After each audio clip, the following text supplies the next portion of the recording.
நம்மளும் நிறைய பேர் ரட்சிக்கப்பட்டு 15 வருஷம் 20 வருஷம் ஆன பிறகும் ஐயோ அவன் நல்லா இருக்காளே, இவன் வீட்டை கட்டிட்டானே, அவ காரை வாங்கிட்டாளே, இவன் கல்யாணம் பண்ணிட்டானே, அவ புருஷன் கூட போறாளே, அப்புறம் நான் பக்கத்து வீட்டுக்காரங்க கூட போக முடியாது.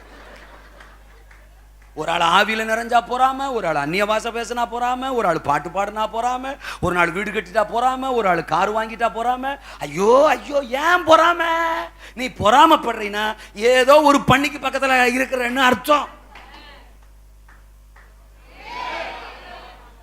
இருக்க வேண்டிய தகப்பன் அருகில் நீ இருந்தால், இருக்க வேண்டிய தகப்பன் பிரசன்னத்தில் நீ இருந்தால், இருக்க வேண்டிய தகப்பன் வீட்டில் நீ இருந்தால், உன் ஸ்தானத்தில் நீ இருந்தால், உன் நிலையில் நீ இருந்தால், நீ இன்னொருவனை கண்டு பொறாமை கொள்ள வேண்டிய அவசியம், நிர்பந்தம், ஐயோ என்று புலம்ப வேண்டிய அவசியம் உனக்கு இல்லை.